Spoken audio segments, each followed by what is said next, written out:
The galaxy had been at peace for 6,000 years.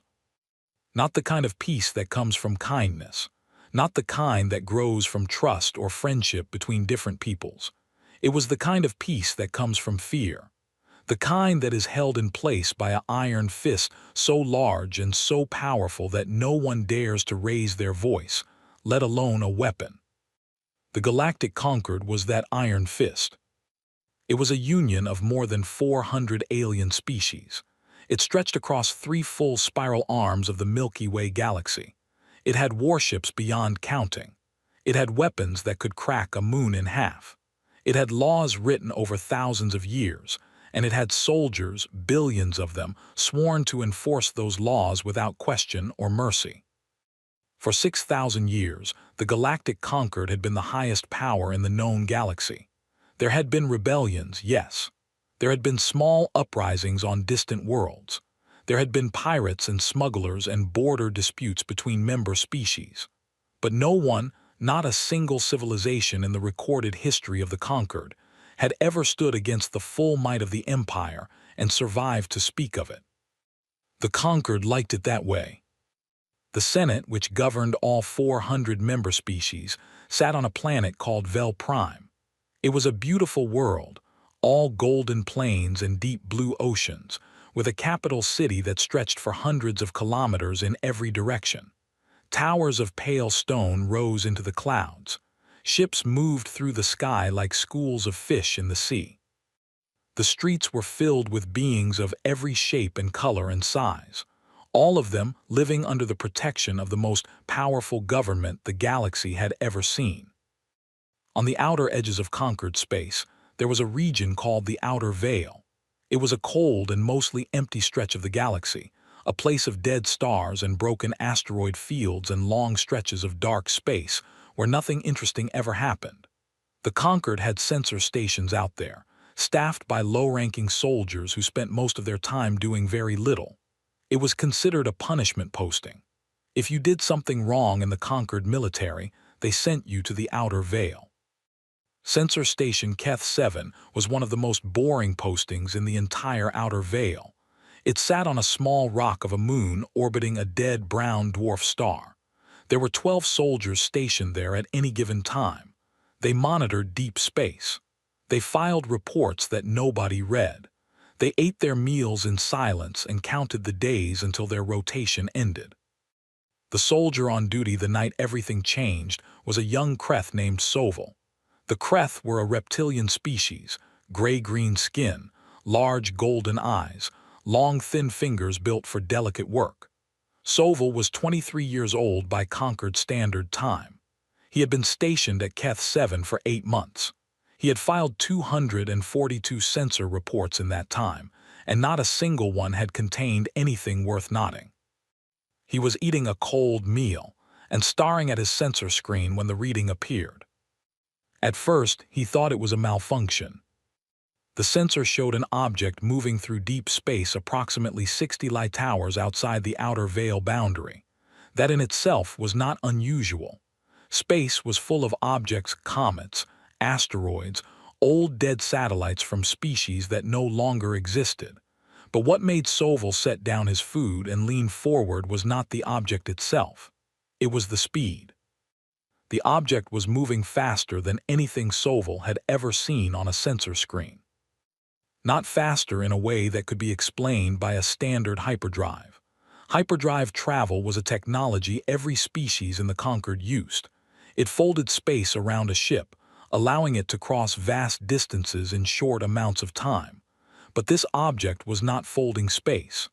There was no hyperspace signature, no fold wave, no the usual trails that a ship in jump travel left behind. This object was simply moving, burning through normal space at a speed that should have been physically impossible. Soval checked the sensor calibration. He ran a diagnostic. He checked it again. The reading was real. He pulled up the energy signature of the object.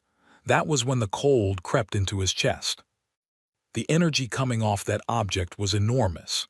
It was not the clean, efficient energy of a conquered vessel running on standard power. It was raw and hot and almost violent in the way it burned. The object was pouring energy into its engines the way a dying star pours light into space, without care, without economy, without any concern for how much it was using. Whatever was out there, it was burning bright and it was coming fast. Sovol filed an alert report. He marked it high priority, the first high-priority report he had filed in 8 months. Then he sat back in his chair and watched the sensor screen and felt the hair on the back of his neck, such as it was, being a Kreth standing up. The report reached Outer Vale Command within the hour. The duty officer at command was a Dominion officer named Subcommander Heth. The Dominion was the most powerful species within the Conquered, large, blue-skinned beings with 4 arms and a long history of military dominance. Heth had been a soldier for 30 years. He had seen a great many things. He looked at Sovol's report and frowned. Then he looked at it again. He pulled up the sensor data directly. He compared it against every known ship classification in the Conquered database. He ran the energy signature against a library of over 2,000 recorded alien propulsion systems. He found nothing that matched. The database returned a single result labeled unknown, anomalous, no match found. Heth sent a message up the chain of command. He did not mark it high priority. He marked it urgent. By the time the message reached Admiral Command at the Outer Vale Regional Headquarters, the object had crossed 2 more light towers. It had not slowed. It had not changed course.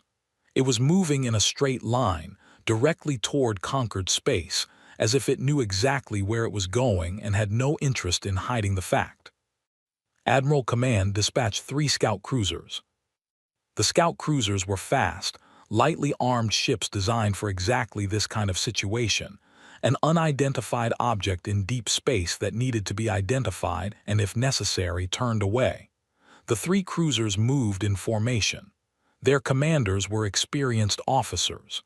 They had intercepted unknown signals before. This was routine, or so they told themselves. The lead cruiser, the KCS Verath, reached sensor range of the object first. The commander of the Verath, a veteran Kreth officer named Captain Orlin, looked at his tactical screen and felt something he had not felt in a long time. He felt afraid. The object was a ship. That much was clear now that they were close enough to see it directly on visual sensors, but it was unlike any ship Orlin had ever seen. It was enormous, not in the way that Conquered capital ships were enormous, with clean geometric lines and carefully designed hull sections. This ship looked like it had been built and then rebuilt again, over and over, across a very long time. The hull was covered in patches and welds and repairs. Great scars ran along its sides, marks of impacts and burns that spoke of battles Orlin couldn't even imagine. Parts of it looked almost ancient. Other parts looked newer, added on as if the ship had grown over centuries. And it was burning. Not on fire, but its engines were pouring out energy at a level that made the Verath sensors scream with overflow warnings. The light coming off the ship's engine ports was the blue-white of something working beyond its designed limits, and yet the ship did not break apart. It held together. It moved forward. It was not slowing down. Orlin hailed the ship on all standard frequencies. He transmitted the Conquered standard challenge code, a signal that every registered vessel in Conquered space was required to respond to. He sent it 7 times, on 7 different bands. No response. He ordered the Verath to move into the ship's path, a standard intercept maneuver, placing his vessel directly ahead of the incoming object to force it to either stop or change course. The Verath's navigator had barely finished the maneuver when the proximity alarm went off. The unknown ship had not slowed, had not turned, had not acknowledged them at all. It was simply continuing on its path. Orlin gave the order to emergency boost out of the way. The Verath's engine screamed. The ship lurched sideways. It was not fast enough. The unknown ship passed within 200 kilometers of the Verath at full speed. The shockwave hit like a physical wall. The Varath was thrown end over end, its systems flaring and dying and rebooting in rapid sequence. Orlin was slammed against his harness so hard his vision went dark for several seconds. When he could see again, his bridge was full of smoke and sparks, and every screen was showing damage readouts in urgent red. The Varath had survived, but barely.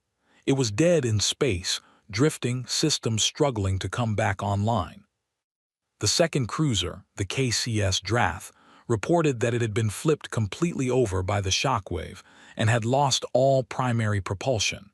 It was slowly spinning in the void. The third cruiser did not report at all.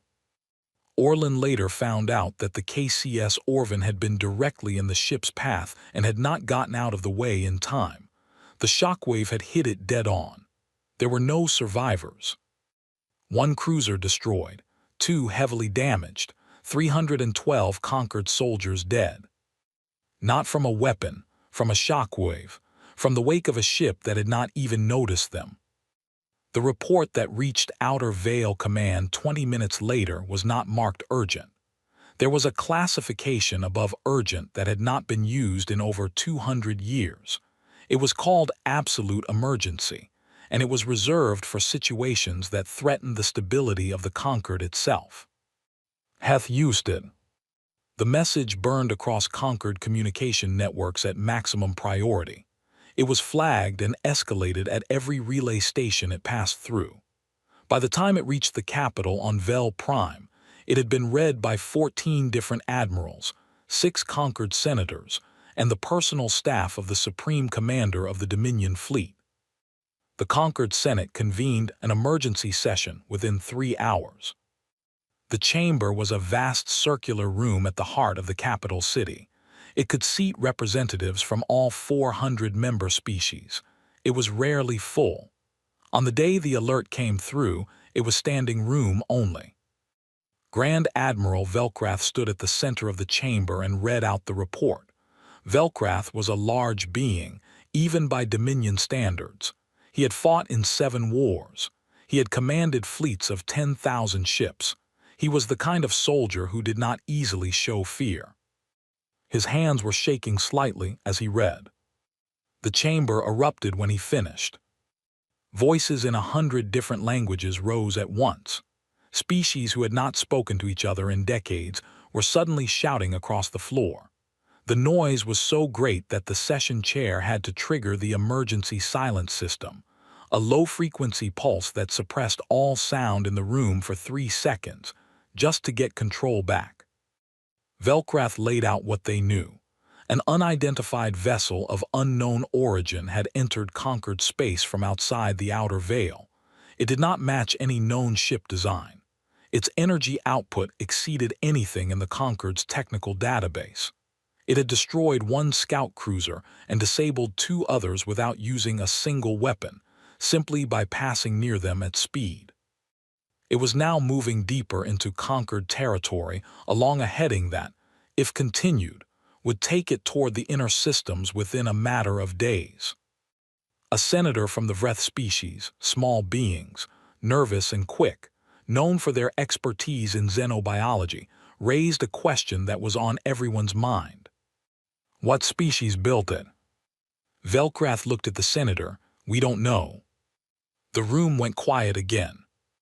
We have run the ship's energy profile and construction style against every species in the Concord database and every known pre-spaceflight civilization on record, Velcrath continued.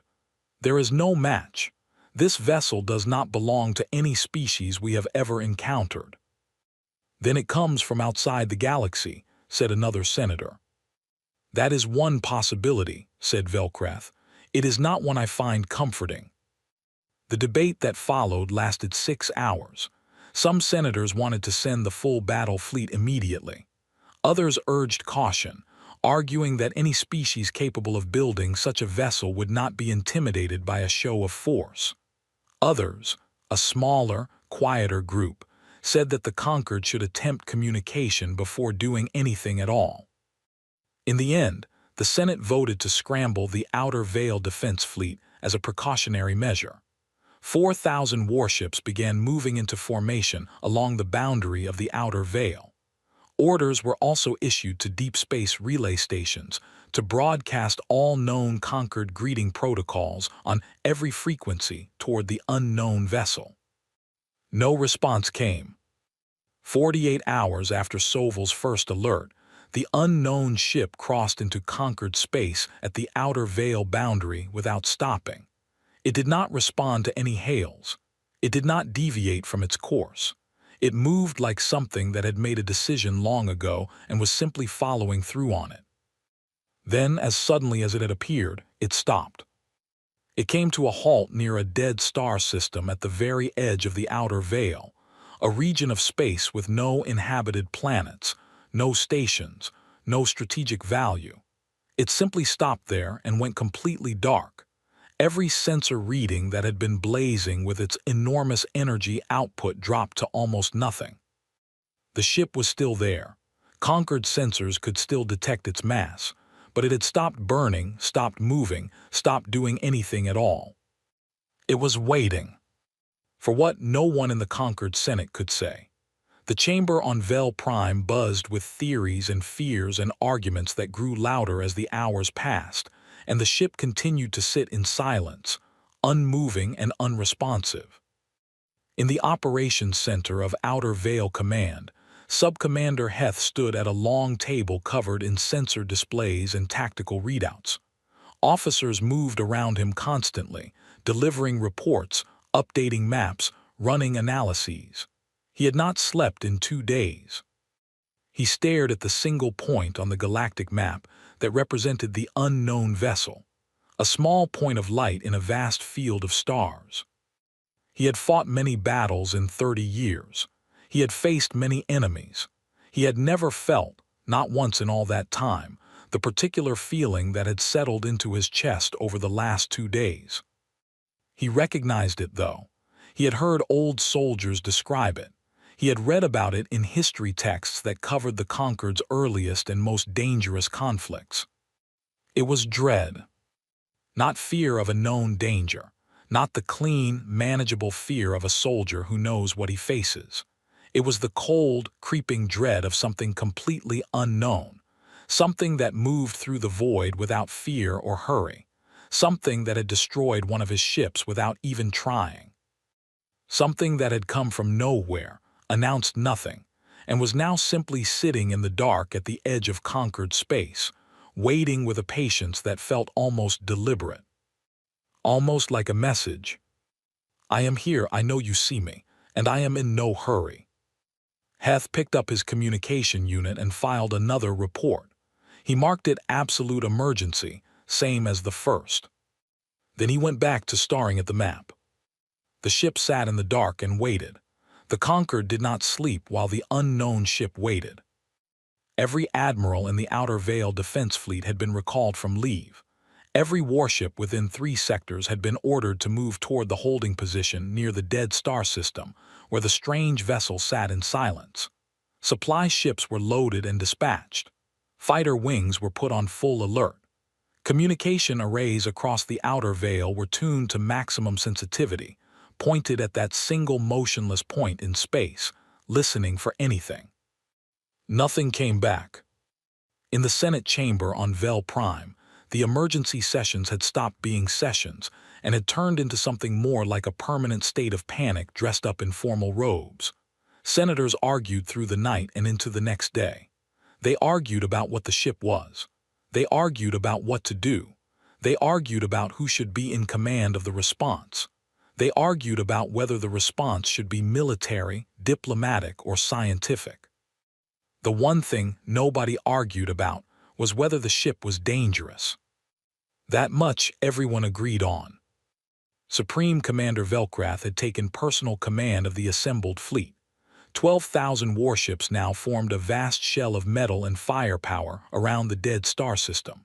They came from 40 different member species of the Conquered, Dominion dreadnoughts sitting alongside Kreth patrol cruisers, Vreth science vessels tucked behind Gal battle platforms. It was the largest fleet assembly in living memory. The combined firepower of those 12,000 ships could have reduced a small planet to gravel. Velkrath ordered the fleet to hold position at a distance of 10,000 kilometers from the unknown vessel. From that distance, they could see it clearly now on visual sensors. The ship was big, not the biggest ship the Conquered had ever built. They had city-sized dreadnoughts in their most powerful fleets, but it was large, perhaps 3 kilometers from one end to the other. What made it remarkable was not its size, it was its appearance. The hull looked like a history book written in metal. The oldest sections of the ship were dark and heavily armored, built from a dull gray material that Conquered metallurgical scans couldn't quite identify. It was extremely dense, extremely hard, and showed signs of age that stretched back potentially hundreds of years. Over the top of this old frame, newer sections had been added, panels of brighter material, different textures, different construction styles layered one on top of the other like rings in a tree. The ship had been added to and rebuilt and repaired so many times that it looked almost organic, like something that had grown rather than been built. Deep scars ran along both sides.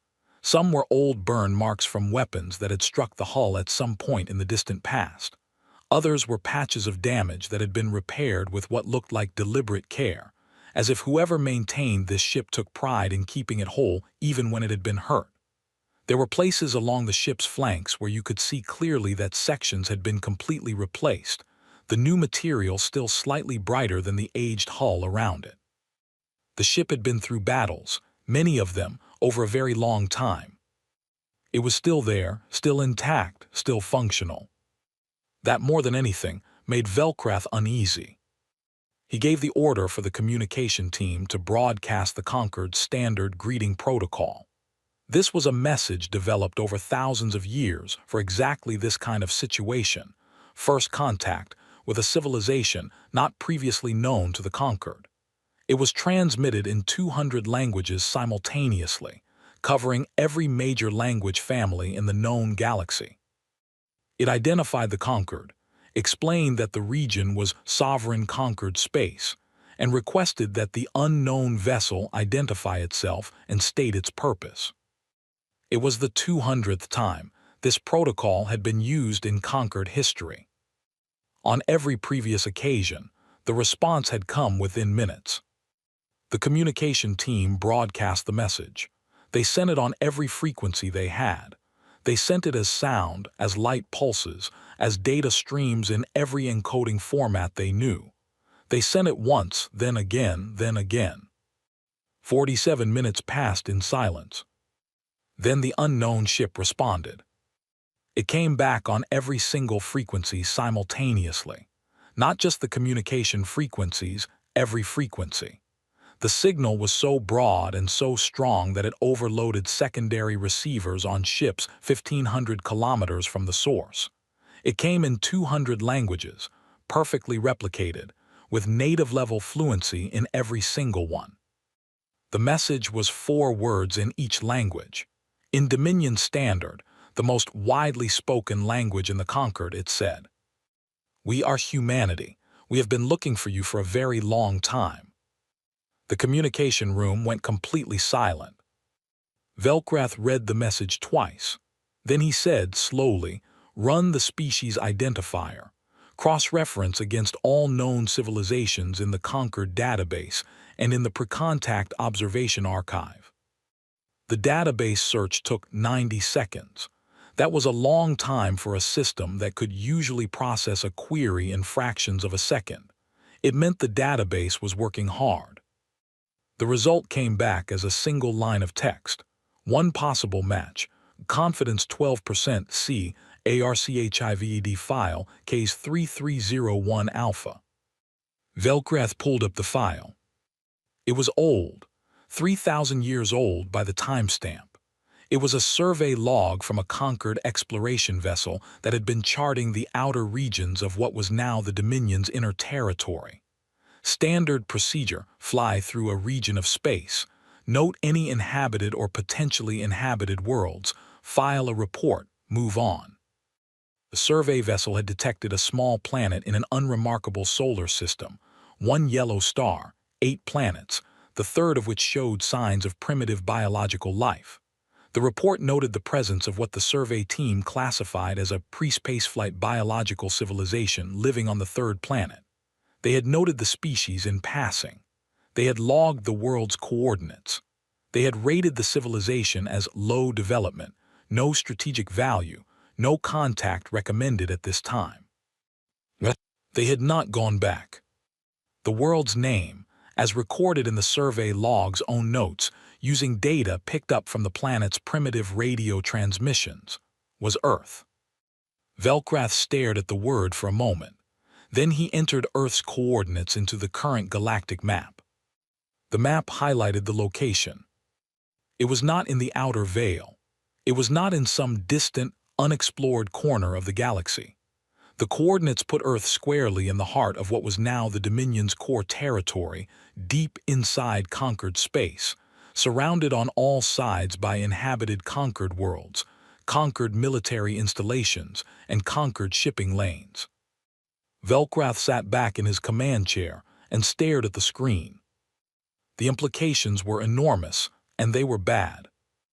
A species had been living inside conquered territory, not outside, not at the border, but inside, surrounded, for 3,000 years, and the conquered had simply forgotten about them. They had been noted in a survey, filed away, never followed up on, and eventually lost in an archive so deep that the database had only found it with a 12% confidence rating after 90 seconds of hard searching. 3,000 years ago, humanity had been early, pre-spaceflight, primitive by galactic standards. And now one of their ships was sitting 3 kilometers wide at the edge of conquered space, answering messages in 200 languages simultaneously, having apparently crossed the entire width of Dominion territory to get here. Velkrath thought about what that meant. He thought about how long that would take, and what kind of civilization would make that journey, and what that civilization might have learned during 3,000 years of living, surrounded by an empire that didn't know they existed. He thought about the 3 scout cruisers, about the one that hadn't survived. He thought about the ship's scarred hull and all the battles it had been through, and still it sat there, intact, waiting. He looked around his command bridge. His officers were looking at him. Every face in the room was waiting for his decision. He made the wrong one. It wasn't entirely his fault. He had been trained his entire life to respond to unknown threats with strength. The conquered had maintained its 6,000 years of peace by meeting every challenge with overwhelming force. Every uprising had been crushed. Every defiant species had been brought back into line. The conquered's power was built on the absolute certainty that no one could stand against it, and that certainty, carried for 6,000 years, had become a kind of reflex. The unknown ship had entered conquered space without permission. It had destroyed a conquered vessel. It had refused to communicate for days, and now it had replied to a greeting in a way that implied it had been watching and studying the conquered for long enough to learn 200 of its languages perfectly. That was not the behavior of a civilization that needed to be welcomed. In Velkrath's experience, in the conquered's long, proud experience, that was the behavior of something that needed to be stopped. He gave the order to fire. 12,000 warships opened up simultaneously. The combined fire was extraordinary. Energy beams, mass driver projectiles, torpedo spreads from hundreds of launch tubes, focused plasma lances from Dominion dreadnoughts. It all converged on the unknown vessel in a single massive salvo, a wall of destruction that lit up that region of space brighter than the dead star nearby. The impact was spectacular. The sensors lit up with readings. The tactical screens showed energy readings off the scale. Velkrath waited for the confirmation of destruction. It did not come. The sensor readings settled. The light faded. The tactical screens recalibrated. The ship was still there. Exactly where it had been. Exactly the same. Not drifting, not damaged, not listing to one side. Its hull showed no new damage. Its energy readings had barely changed. It sat in the void like a mountain sits on the ground, utterly unmoved by what had just been thrown at it. Not a single shield flicker, not a single visible impact mark from the most powerful simultaneous weapons discharge in conquered military history. The command bridge of Velcrath's flagship was absolutely silent for a very long 3 seconds. Then every communication channel opened at once. The voice that came through was calm.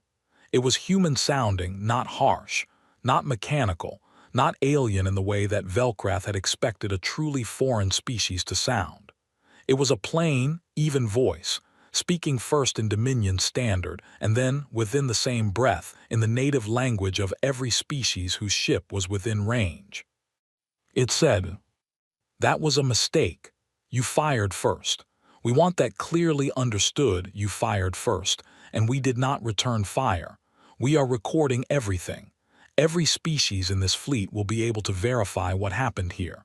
You fired on a vessel that had done nothing except communicate with you."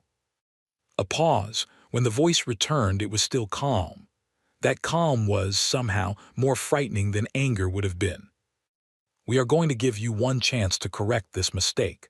We are not asking you to surrender. We are not asking you to retreat.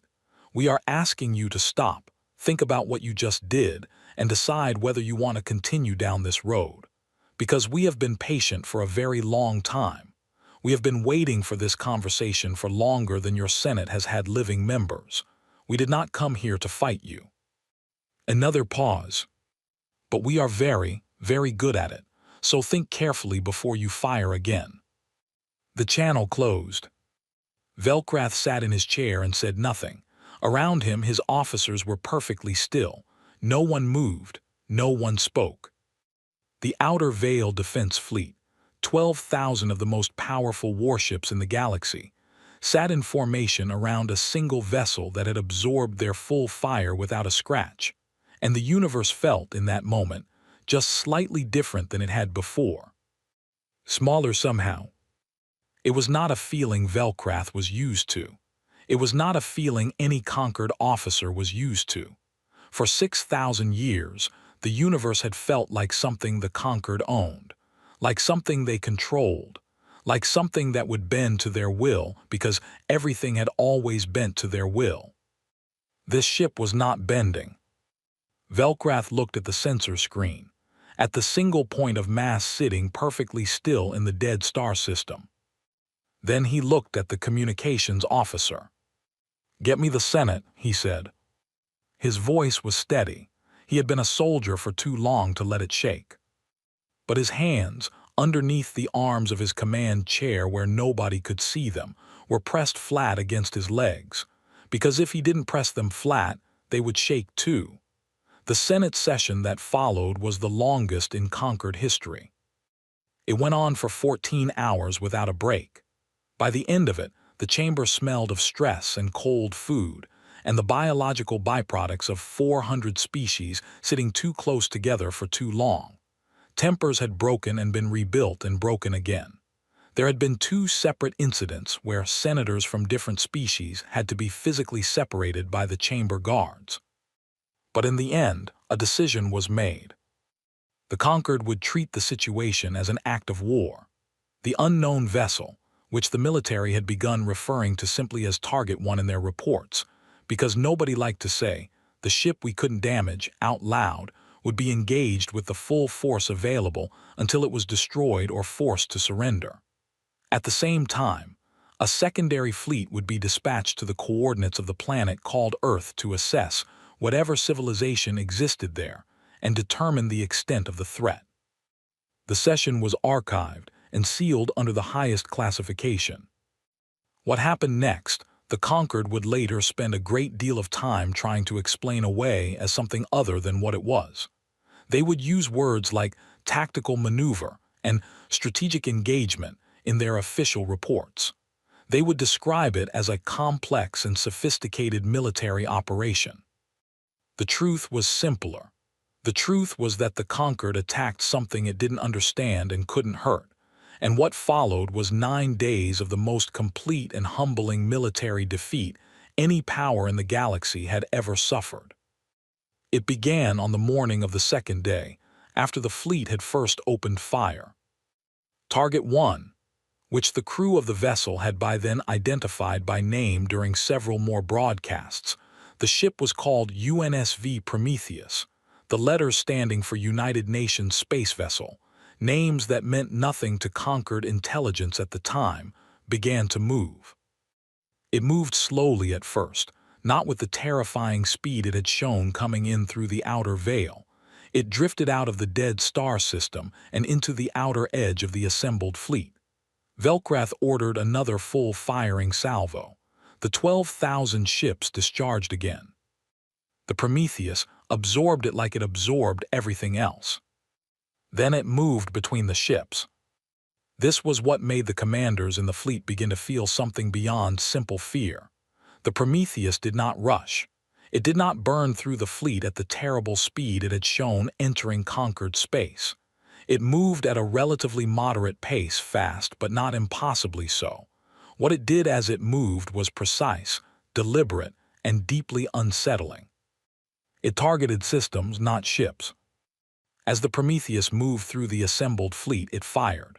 Not the massive energy weapons that conquered warships used, which were designed to punch through hull plating and destroy engines and kill crew. The weapons the Prometheus used were different. They were focused, narrow, precisely aimed at specific parts of specific ships. A beam would reach out and strike an engine array, not the whole engine, just the primary coupling. Another would hit a weapon system's power feed. Another would trace across the sensor array of a dreadnought with surgical accuracy, leaving the hull completely intact but rendering the ship blind. Ship after ship in the fleet found itself suddenly unable to move, or unable to fire, or unable to see but not destroyed. The crew was untouched. Life support was untouched. The ships were still there, still full of living soldiers. They just couldn't do anything anymore. Word spread through the fleet quickly. The Prometheus wasn't killing anyone. It was disabling ships. The realization produced two very different reactions depending on where in the fleet you were receiving the information. Among the Dominion officers and the other interspecies commanders, the ones who held the most power within the conquered, the reaction was fury. Disabling ships instead of destroying them felt like mockery. It felt like being looked at with contempt. It felt like being shown, very clearly, that your enemy could kill you if they wanted to and has simply chosen not to.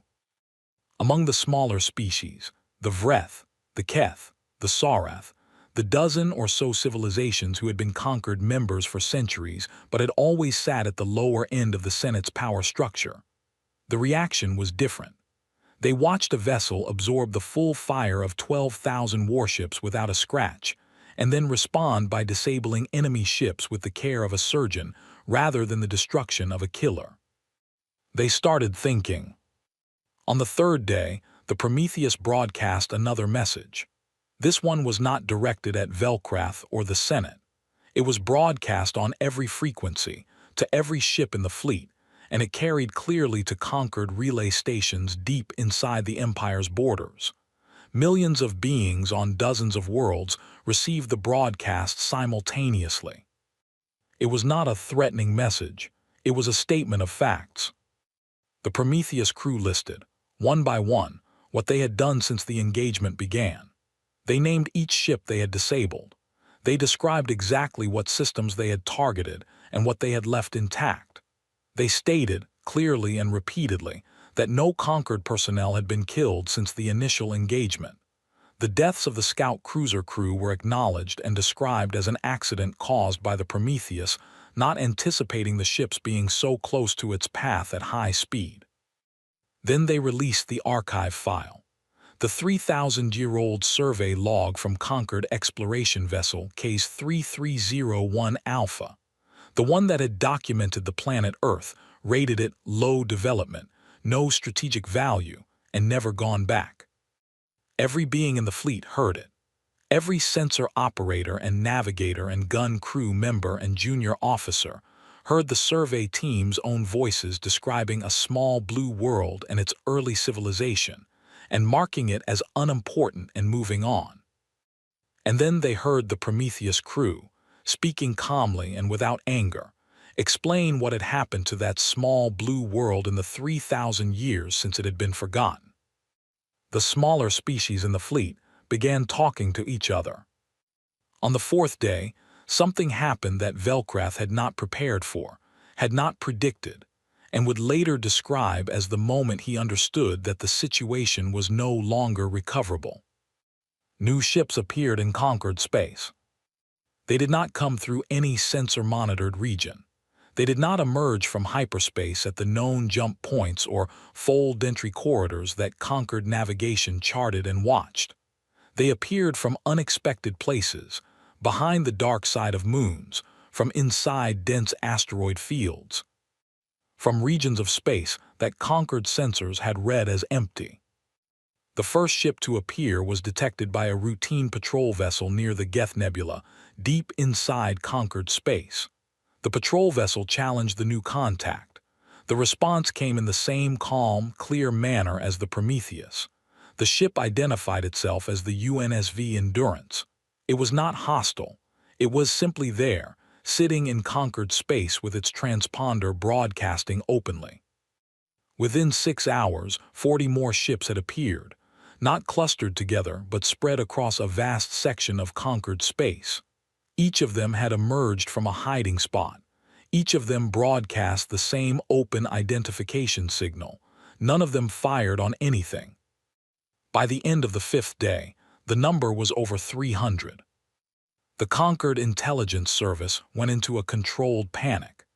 Internal reports, which were classified immediately but would later be recovered and read by a great many people, described a sophisticated infiltration operation that could only have taken years to put in place. Ships of human design had been hiding in conquered space, not just at the edges, but throughout it, across multiple sectors, occupying positions that any military analyst could see had been chosen for strategic coverage rather than convenience. Humanity had not stumbled into conquered space. They had mapped it from the inside.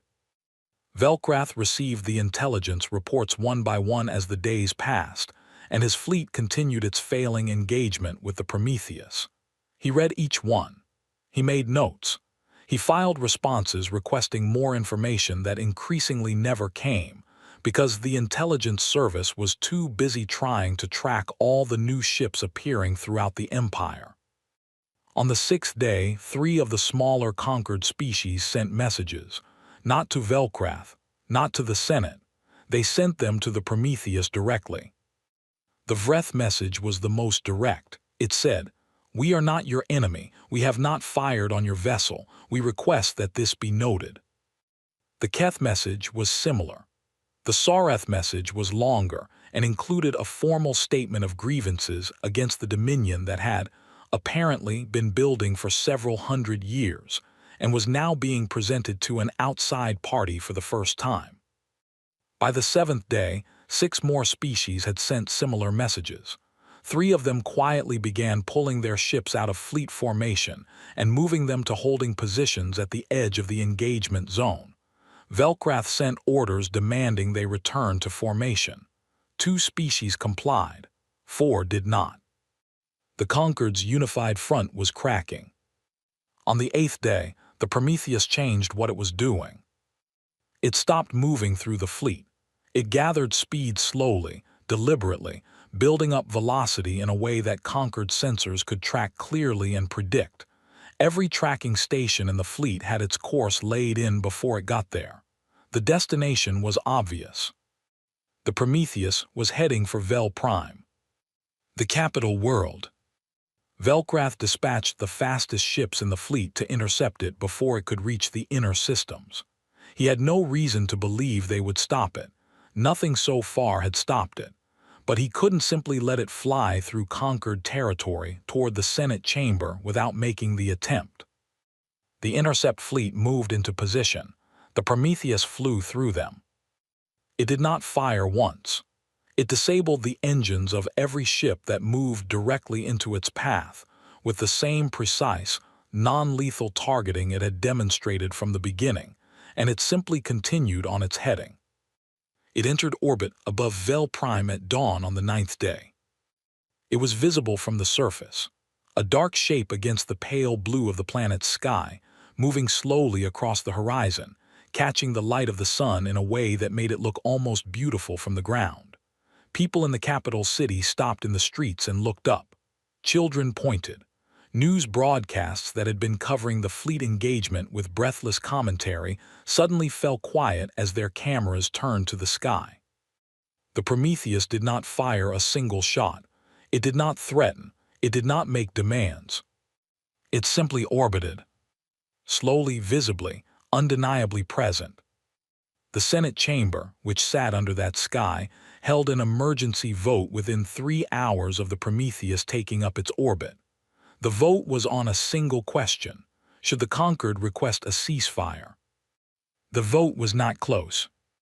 Grand Admiral Velkrath received the Senate's authorization shortly after midday. He sat with it in his hands for a moment, a physical document, printed in the old formal style that the Senate used for decisions of historic weight. His name was on it. His seal was on it. He would be the one to send the message. He thought about his 30 years of service. He thought about the 6,000 years of conquered history. He thought about the fleet behind him, hundreds of disabled ships drifting in the outer system, and the clean, undamaged hull of the Prometheus moving calmly overhead. He thought about the survey log, the forgotten world, the small blue planet rated no strategic value 3,000 years ago. He picked up the communication device and opened a channel to the Prometheus. "This is Grand Admiral Velkrath of the Conquered Outer Veil Defense Fleet," he said. "I am transmitting a formal request for ceasefire, effective immediately on behalf of the Galactic Senate of the Conquered." He set down the document. The response from the Prometheus came in under 4 minutes. "Ceasefire accepted. All United Nations vessels will stand down immediately. We are ready to talk whenever you are." Velkrath looked at the clock. 4 minutes. Less, actually. He had the exact timestamp on his screen. 3 minutes and 47 seconds from the moment he sent the ceasefire request to the moment the Prometheus confirmed. He had been in enough negotiations in his career to know what a fast response time meant. It meant the other party had been ready. It meant the answer had been prepared in advance, waiting only for the question. He thought about all the human ships hidden throughout conquered space. He thought about the Prometheus absorbing 12,000 warships firing simultaneously. He thought about 3,000 years of silence. 3 minutes and 47 seconds, because they had known he was going to ask. They had planned for this moment too. He looked up at the sky, at the dark shape of the Prometheus moving through the high orbit, unhurried, patient, enormous and scarred and completely intact. 9 days. The engagement had lasted 9 days. The Conquered called it a war. Humanity, Velkrath suspected, called it something else. They had expected a warship on the inside. Every member of the Conquered delegation that boarded the Prometheus had formed a picture in their minds of what it would look like inside. The picture was roughly the same for all of them, shaped by their own military experience and by the way the ship had conducted itself during the 9-day engagement. They expected weapon racks on the walls. They expected dim lighting and bare metal corridors. They expected trophies, maybe markings of past victories, the kind of things that warrior cultures always displayed to impress visitors and remind guests of what they were dealing with. They expected to feel small when they stepped through the airlock.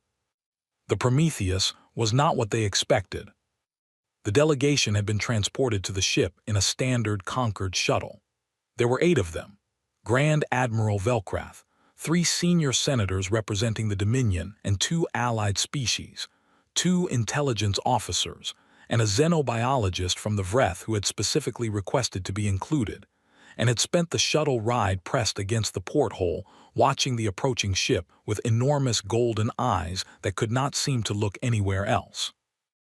The docking procedure was smooth. Whatever the Prometheus's systems were, They were fully compatible with conquered shuttle technology, which told the intelligence officers something important that they quietly noted in their records. The airlock opened from the inside before the delegation had finished their docking checks. The corridor beyond was wide and well lit. The light was warm, not the cold blue-white of conquered military vessels, but a softer color, closer to the light of a star. The walls were clean. The floor was some kind of dark material that gave slightly underfoot, absorbing sound. There was artwork on the walls. That was the first thing that stopped the delegation in its tracks. Artwork, paintings and photographs in frames, mounted at regular intervals along the corridor walls. Some of them were landscapes, a blue ocean under a yellow-white sun, mountains with white peaks against a pale sky. Some were abstract. Colors laid across a surface in patterns that seemed to mean something without being clearly readable. Some were portraits of people, human beings, the delegation realized, the species whose ship they were standing inside. Varied faces, varied ages, varied expressions. One of the Dominion senators looked at the paintings and said nothing. He had been a soldier for 50 years. He had boarded many enemy ships after battles. None of them had ever had paintings in the corridors. They were met by a young man who introduced himself simply as the ship's liaison officer. He was shorter than every member of the delegation. Humans, it turned out, were not particularly tall by galactic standards. He had dark skin and a calm, professional manner and spoke Dominion standard with perfect fluency and only the faintest accent. He welcomed them aboard the Prometheus without ceremony and led them through the ship. The walk to the conference room took several minutes. They passed through more corridors, through a large open area where crew members sat at workstations monitoring systems, through a section that smelled of food being prepared somewhere nearby. The humans they passed looked at the delegation with curiosity, not hostility. Some of them nodded. A few stopped what they were doing to watch the alien visitors pass. Nobody reached for a weapon. Nobody spoke in hushed, urgent tones as the delegation went by. The ship felt lived in. That was the word the xenobiologist from the Vreth used later when writing his report. It felt like a place where people had spent real time, not just a machine built for combat. There were mugs on workstations and personal objects on shelves and small plants growing in containers fixed to the walls near the lighting fixtures. The plants had small flowers on them. The flowers were yellow. The conference room was the last thing any of them had expected. It was a warm, circular space with a large round table at its center. The chairs around the table had been adjusted. Each one was shaped differently, built to accommodate a different body type, a different physiology. Velkrath looked at his chair. It was built for a Dominion frame, large and wide, with armrests at the right height for four-armed beings. The senator from the Vreth species saw a seat narrower and lower to the ground, fitted with the kind of back support that Vreth spines needed in long-seated positions. Every member of the delegation found a chair that fit them as if it had been built specifically with them in mind. Because it had been. At the center of the table were food and drink, a wide variety of items, presented in small containers and dishes and cups arranged so that each delegate had options from their own world's cuisine or close approximations of it. Velkrath looked at the cup in front of him. He reached out and lifted it. He smelled it. It was Teth broth, a Dominion drink, traditional, warm, made from a plant that grew only in the northern plains of the Dominion homeworld. It was the kind of drink you gave someone when they arrived home after a long time away, or when they needed comfort, or when you wanted to say without words that you knew who they were and you had prepared for them specifically. He set it down without drinking it. The intelligence officers were looking at the food in front of them the way they looked at unexploded ordnance, carefully, without touching. Then the door at the far side of the room opened, and the human delegation entered. There were 5 of them, 3 men and 2 women, all dressed in simple dark clothing with a small badge on the chest. a circle with a design inside it that the xenobiologist later identified as a stylized image of the planet Earth. They ranged in age from perhaps 35 to a woman who was clearly the oldest person in the room and who moved with the careful steadiness of someone in their late 70s. That woman sat down at the head of the table, directly across from Velcrath. She looked at him for a moment and then she smiled. It was a real smile, not a diplomatic performance. Her eyes were dark and clear, and they held the kind of steady attention that Velcrath associated with people who had seen a great many difficult things and come through them without breaking. Her name, the liaison officer announced, was Ambassador Yara Chen. She was the political officer of the Prometheus, a role she had held since the ship launched. She was the lead negotiator for humanity. She said in Dominion Standard, "Thank you for coming. Please, have something to eat. We've been traveling a long time and we like to share food when we meet people." One of the Dominion senators said stiffly, "We are here to discuss terms." "Yes," said Yara Chen, "we will, but first I'd like to know how everyone is doing. Velcrath is the teth broth to your liking. I was told it should be served warm but not hot." Velcrath looked at the cup. He looked at the old woman across the table. He picked up the cup and drank. It tasted exactly right. Something about that was more unsettling than anything the Prometheus had done in 9 days of combat. The terms that humanity presented were not terms of conquest. This was the second surprise of the day, and for some members of the delegation it was the bigger one.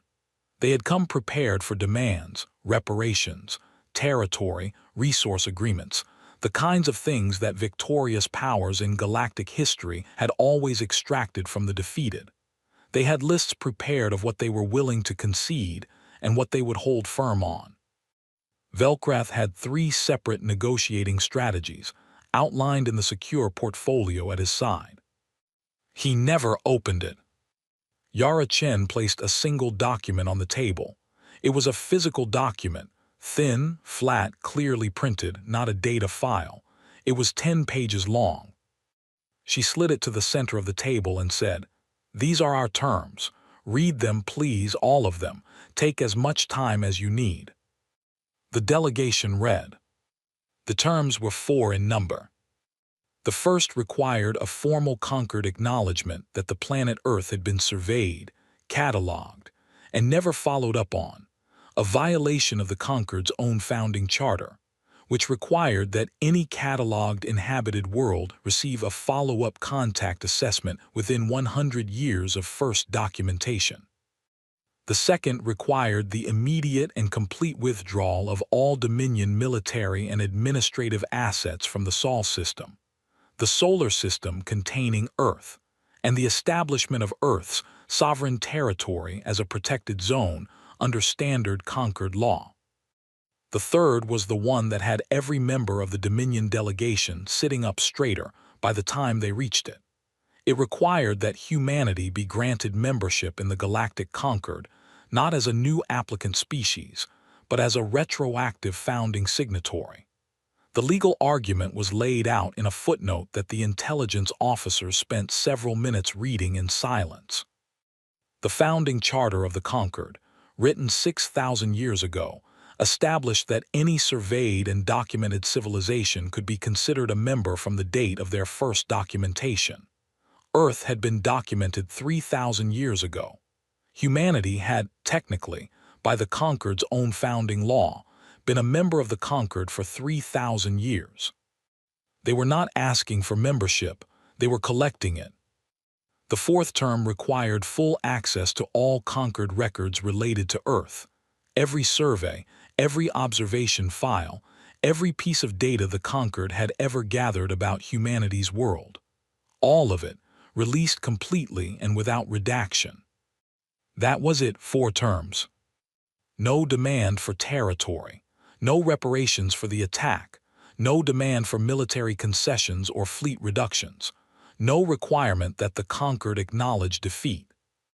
High Consul Draven, the lead Dominion senator in the delegation, read the document twice, looked up at Yara Chen and asked, "Is this all?" "That's all," she said. "No reparations. No. No military terms. None." Draven studied her for a moment. His four large hands were folded on the table in a deliberate show of control. "You absorbed the combined fire of 12,000 warships and suffered no damage. Your ships are currently positioned throughout conquered territory and locations that would give you significant strategic advantage in any continued engagement. You have demonstrated that we cannot hurt you, and your terms are these 4 items." "Yes," said Yara Chen. "Why?" Draven asked. She looked at him steadily. "Because we didn't come here to break things. We came here because of what was always ours." She pushed the document slightly closer to him.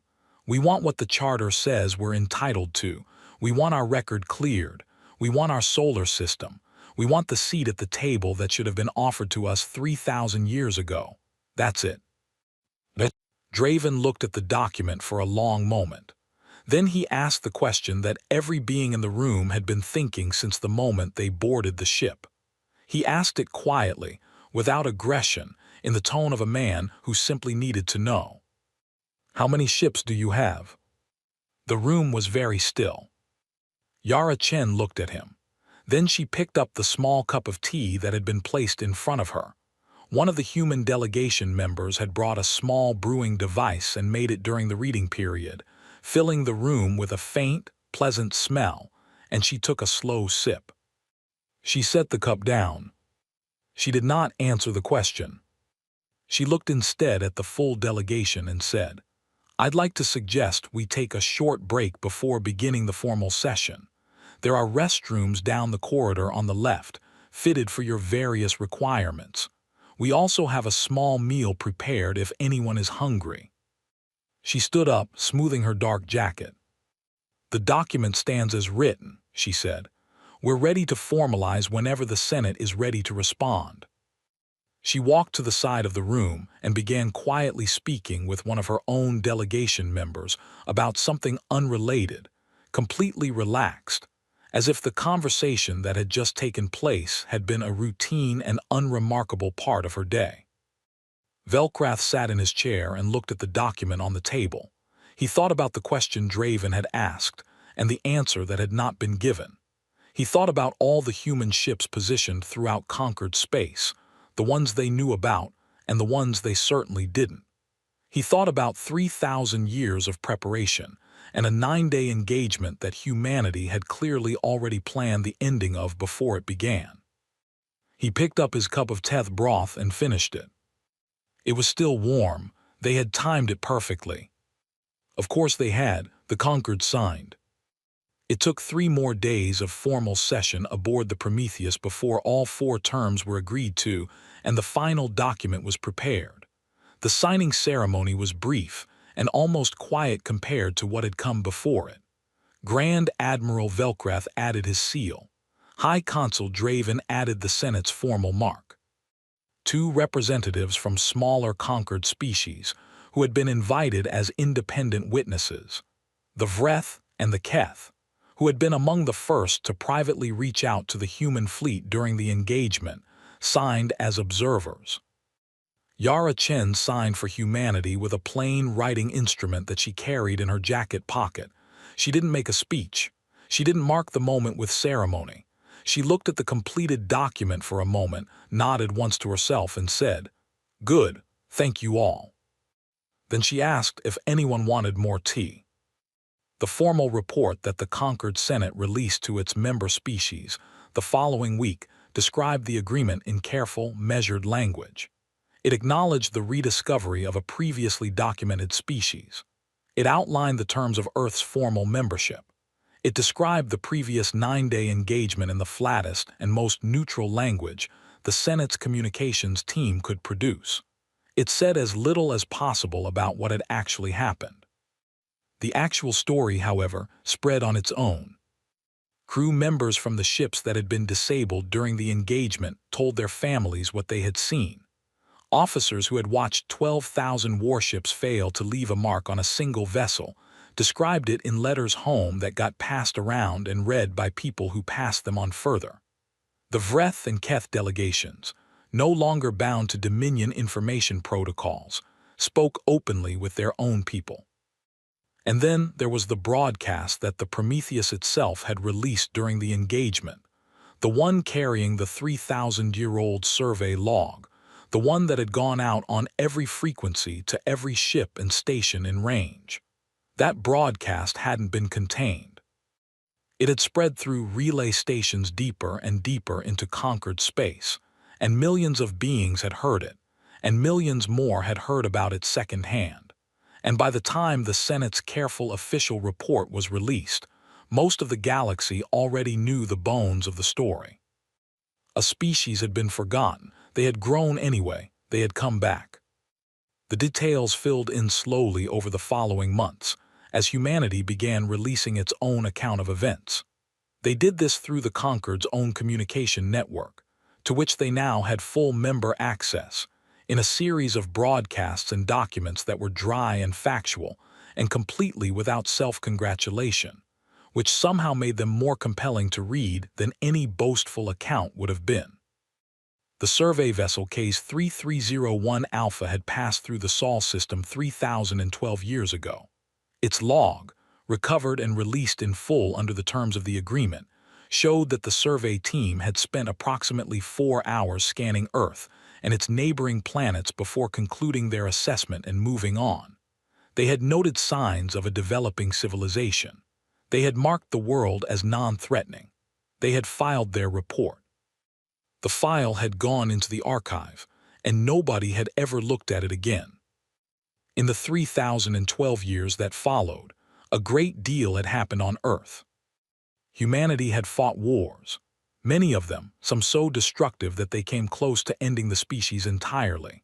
They had poisoned portions of their own planet badly enough to shift the climate. They had survived plagues. They had faced the kind of internal conflicts that split civilizations at their roots, dividing peoples against each other along lines of culture and belief and resource. They had, multiple times across multiple centuries, come very close to the edge of their own extinction. And they had always come back. They had pulled themselves from the edge of each crisis not through luck, but through what one human historian, writing for the document release, described as the characteristic stubbornness of a species that has never once, in its entire evolutionary history, been willing to accept that something is impossible.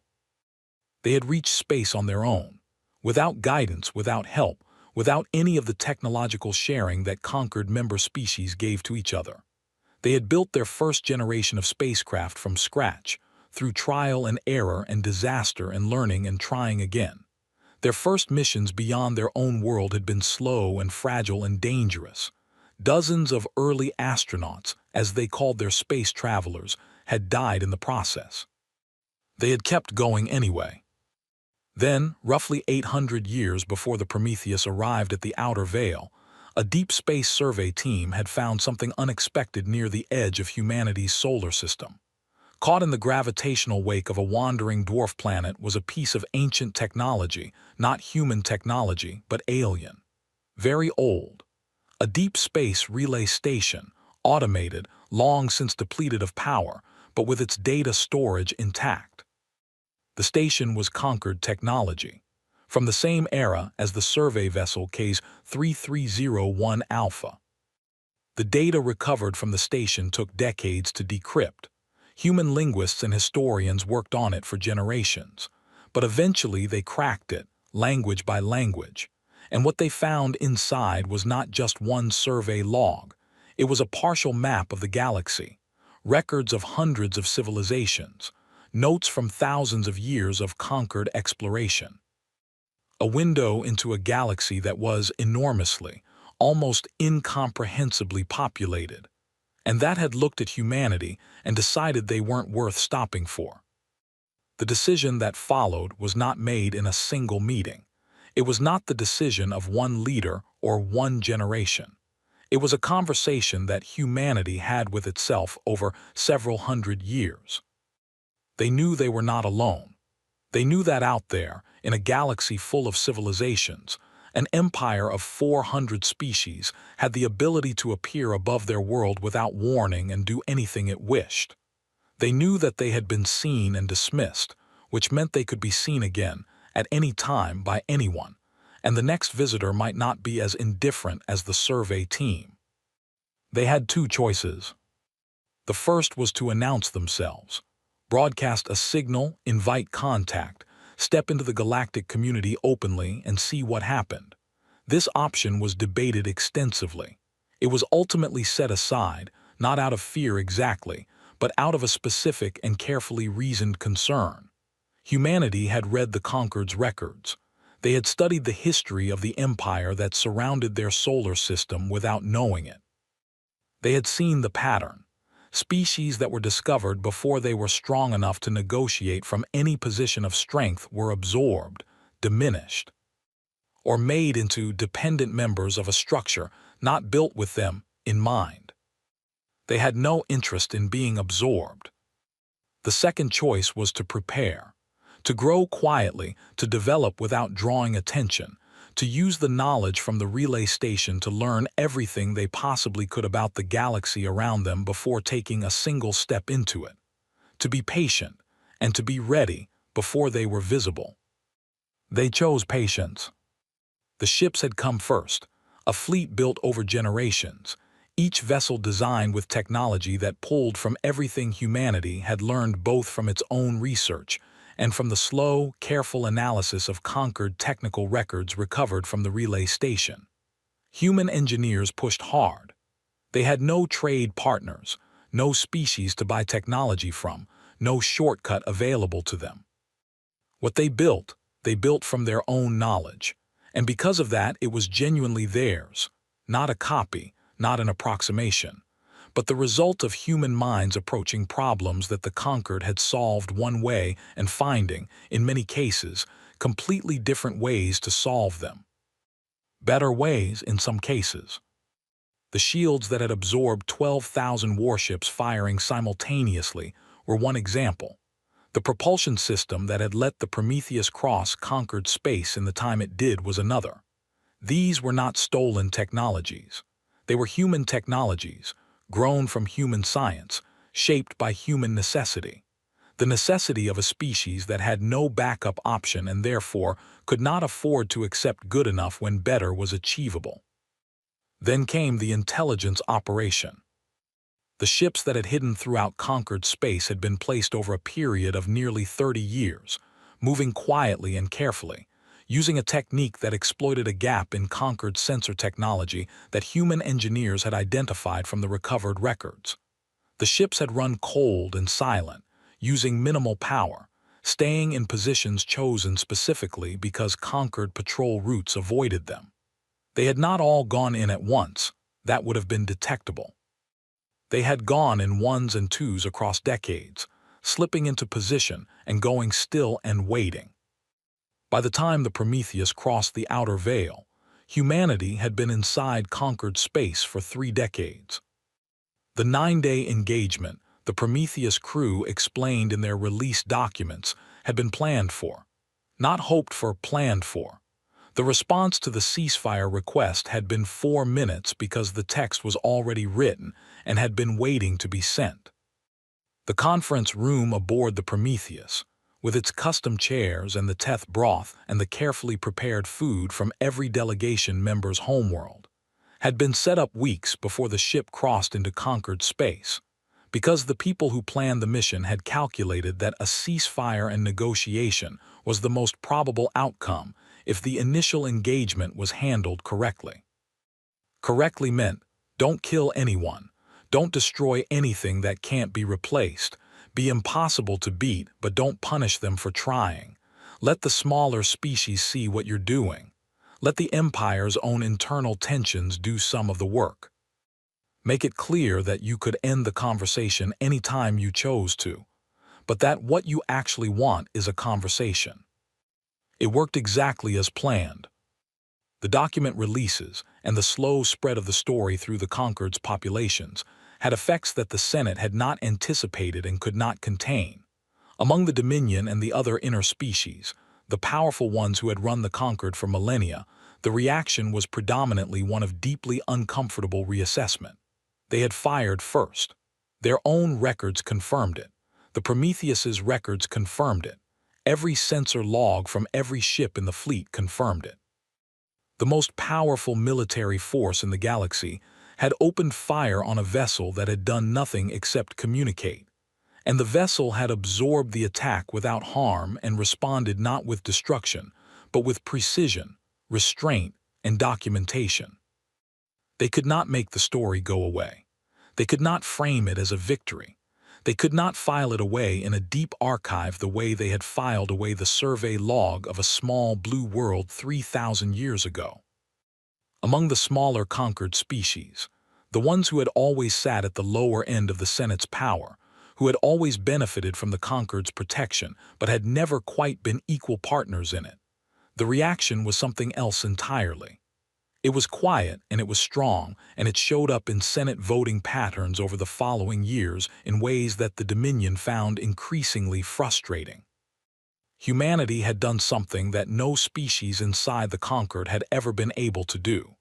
They had demonstrated in front of the entire galaxy that the Dominion was not invincible, not because they had defeated it in the traditional sense, no worlds burned, no fleets annihilated, no surrender demanded, but because they had stood in front of the most powerful military in the galaxy and it had broken itself against them. And in the aftermath, the stories and the records and the honest accounting of what had happened were out in the open where everyone could see them. That changed things, quietly, slowly, in ways that would take years to fully measure, but it changed them. 6 months after the signing, Ambassador Yara Chin traveled to Vel Prime. She was given quarters in the Senate district, modest rooms that she reportedly expressed satisfaction with.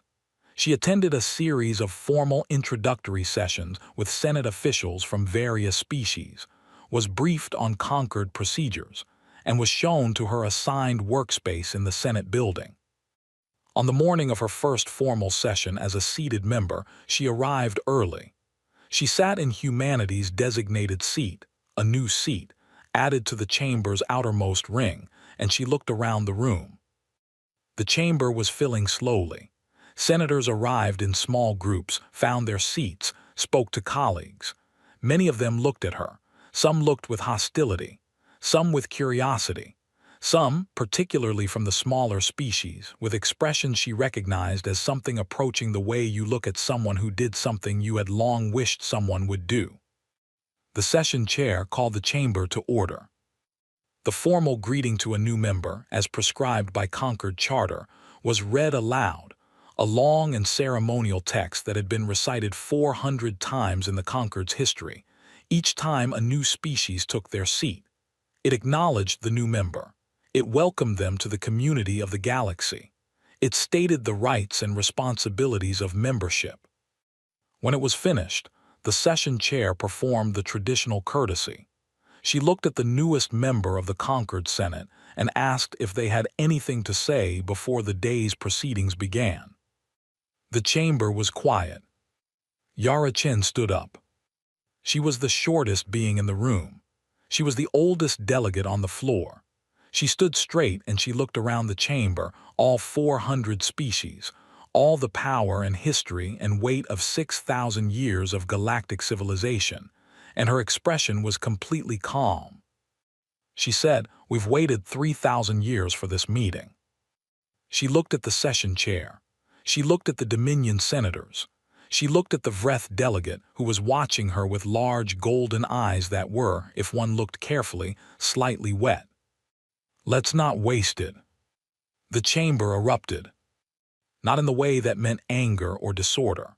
In the way that means something has broken open that had been waiting a long time to break. Species who had never agreed on anything were on their feet. The sound was enormous and complex and different in every part of the room, because beings express things differently, some through sound, some through movement, some through the changing of skin color or the extension of display structures or the rapid percussion of hard surfaces. It went on for a full minute before the session chair could call order again. Yara Chen sat back down. She straightened the document in front of her, the day's agenda, printed in the standard format she had been handed at the door, and she clicked her writing instrument once. Back aboard the Prometheus, still in orbit above Vel Prime, the crew had been watching the session on a live feed in the common room. When the chamber erupted, a cheer went up that moved from room to room down the length of the ship. Crew members embraced each other. Someone started music. Someone else started crying and then laughed at themselves for it. The ship's cook, who had been awake since before dawn preparing a meal for the occasion, came out of the kitchen and stood in the corridor with flour on her hands and watched the screen and didn't say anything for a long time.